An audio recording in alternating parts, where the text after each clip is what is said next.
জিকিরের বেলায় কাসীরা শব্দ ব্যবহার করা হয়েছে। আল্লাহ তাআলা কোরআনের কোথাও আকিমুস সালাতা কাসীরা, বেশি বেশি নামাজ পড়ো, কাসীরা শব্দ নামাজের বেলায় বলেন নাই। আতিম্মুস সিয়ামা কাসীরা, বেশি বেশি রোজা রাখো, রোজার বেলায় আল্লাহ তাআলা কাসীরা শব্দ আনেন নাই। আতিম্মুল হজ্জ ওয়াল উমরাতা কাসীরা, বেশি বেশি হজ করো, উমরা করো, কাসীরা শব্দ সেখানেও আনেন নাই। এবং কি আকিমুস ওয়া আতুজ যাকাতা কাসীরা, বেশি বেশি যাকাত দাও, কাসীরা শব্দ যাকাতের বেলায়ও আনেন নাই, নামাজের বেলায়ও আনেন নাই, হজের বেলায়ও আনেন নাই, রোজার বেলায়ও বলেন নাই। কাসীরা শব্দ বেশি বেশি শব্দ ব্যবহার করেছেন জিকিরের বেলায়। সুবহানাল্লাহ।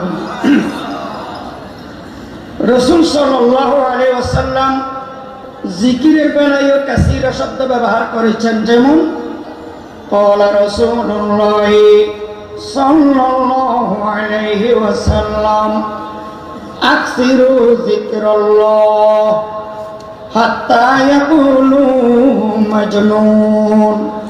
আকসিরু যিকরাল্লাহ, বেশি বেশি আল্লাহর জিকির করো।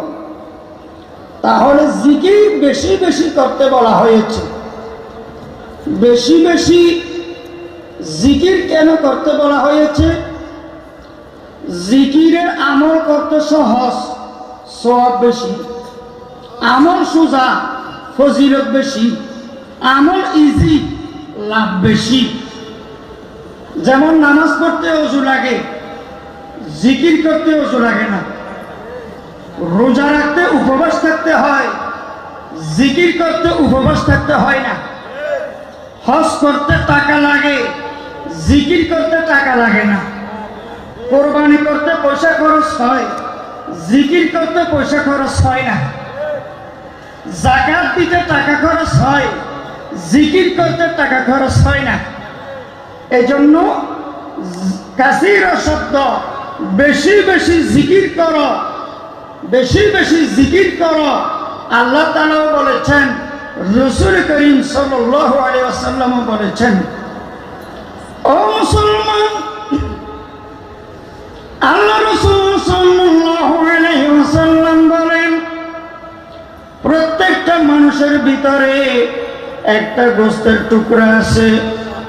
ওই গোশতের টুকরা যদি নষ্ট হয়ে যায়, পুরো মানুষটাই নষ্ট হয়ে যায়, ধ্বংস হয়ে যায়।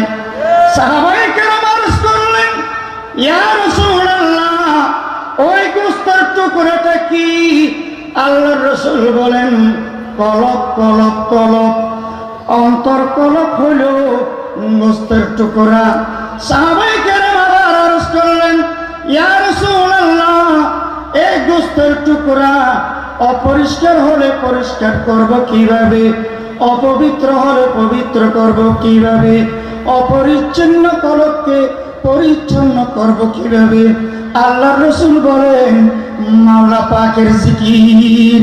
আল্লাহ তাআলার জিকিরের দ্বারাই মরা অন্তর জিন্দা হয়, অপবিত্র কলব পবিত্র হয়, অপরিষ্কার কলব পরিষ্কার হয়, অপরিচ্ছন্ন কলব পরিচ্ছন্ন হয়। বলেন না সুবহানাল্লাহ।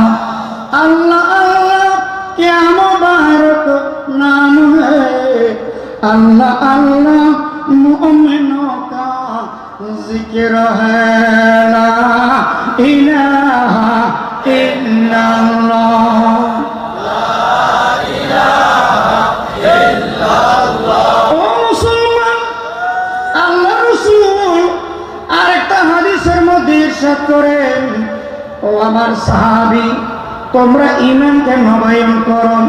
সাহাবায়ে কেরাম আরজ করলেন, ইয়া রাসূলুল্লাহ, আমরা তো ঈমানদার, ঈমান এনেছি, ঈমান আবার নবায়ন করব কিভাবে? ঈমানকে আবার নবায়ন করব কিভাবে?